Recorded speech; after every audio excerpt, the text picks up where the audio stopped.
जोहार जोहार अमर है गौतम रेड्डी गारू अमर है गौतम रेड्डी गारू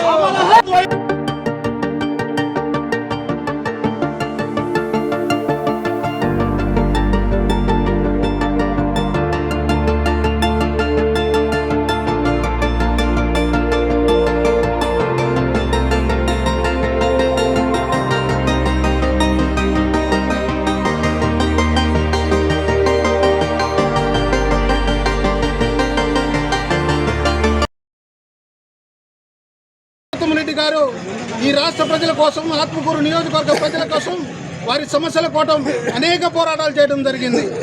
ఆయన ఐటీ శాఖ మంత్రిగా, పారిశ్రామిక శాఖ మంత్రిగా అనేక సంస్కరణలు తీసుకువచ్చి విప్లవాత్మకమైనటువంటి మార్పులకు శ్రీకారం చుట్టడం జరిగింది.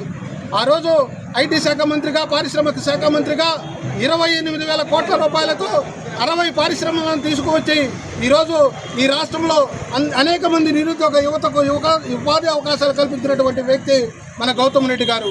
అంతేకాకుండా 2020 పారిశ్రామిక చట్టాన్ని ఒకదాన్ని ఏర్పాటు చేయడం, ఏపీ పారిశ్రామిక చట్టాన్ని, అదేవిధంగా 2021లో ఏపీ ఐటీ చట్టాన్ని కూడా తీసుకురావడం జరిగింది. చనిపోయే 2 రోజుల ముందు కూడా ఆయన మన ఆంధ్రప్రదేశ్ తరఫున దుబాయ్లో జరిగినటువంటి ఐటీ పారిశ్రామిక ఎక్స్పోకు హాజరై అక్కడి నుంచి కూడా 10,000 కోట్ల రూపాయల పెట్టుబడులను ఆహ్వానించి 5,000 కోట్ల రూపాయలకు ఎంఓయూలను కూడా చేసుకోవడం జరిగింది. అతని తుది శ్వాస వరకు కూడా ఈ రాష్ట్ర ప్రజల కోసం, ఈ ఆత్మకూరు నియోజకవర్గ ప్రజల కోసం పోరాడినటువంటి వ్యక్తి గౌతమ్ రెడ్డి గారు.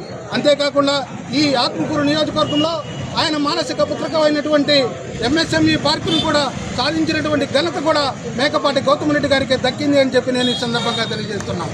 అంతేకాదు ఆ ఉదయగిరి నియోజకవర్గంలో అక్కడ ఉన్నటువంటి వారి సొంత నిధులతో ఉన్నటువంటి 200 ఎకరాల పొలంలో అక్కడ ఉన్నటువంటి ఇంజనీరింగ్ కాలేజీని కూడా ఈ ప్రాంతాలకు అన్నిటికీ అగ్రికల్చర్ మీద ఆధారపడి జీవించేవారు ఉన్నారు. అందుకు వారు బాగుపడాలి అంటే ఇక్కడ ఒక అగ్రికల్చర్ యూనివర్సిటీ కావాలని చెప్పి ముందు చూపుతో ఆలోచించి ఆయన చనిపోయే 6 నెలల ముందే దానికి అంకురార్పణ చేసినటువంటి ప్రభుత్వ పరంగా అగ్రికల్చర్ యూనివర్సిటీ కావాలని చెప్పి కోరినటువంటి వ్యక్తి గౌతమ్ రెడ్డి గారు. అలాంటి గౌతమ్ రెడ్డి గారి ఆశయాలు కొనసాగాలి అంటే ఆయన సోదరుడైనటువంటి విక్రమరెడ్డి గారి ద్వారా ఆ ఆశయాలు కొనసాగించేదానికి మనందరం కూడా విక్రమరెడ్డి గారికి సపోర్ట్ చేసి రాబోయే ఎన్నికల్లో భారీ మెజార్టీతో గెలిపించుకొని విక్రమరెడ్డి గారి ద్వారా గౌతమ్ రెడ్డి గారు ఏదైతే మిగిల్చిపోయి ఉన్నారో వాటన్నింటినీ కూడా పరిష్కరించేందుకు మనందరం కూడా సహకరించాలని చెప్పి కోరుకుంటూ ఈ అవకాశం ఇచ్చినటువంటి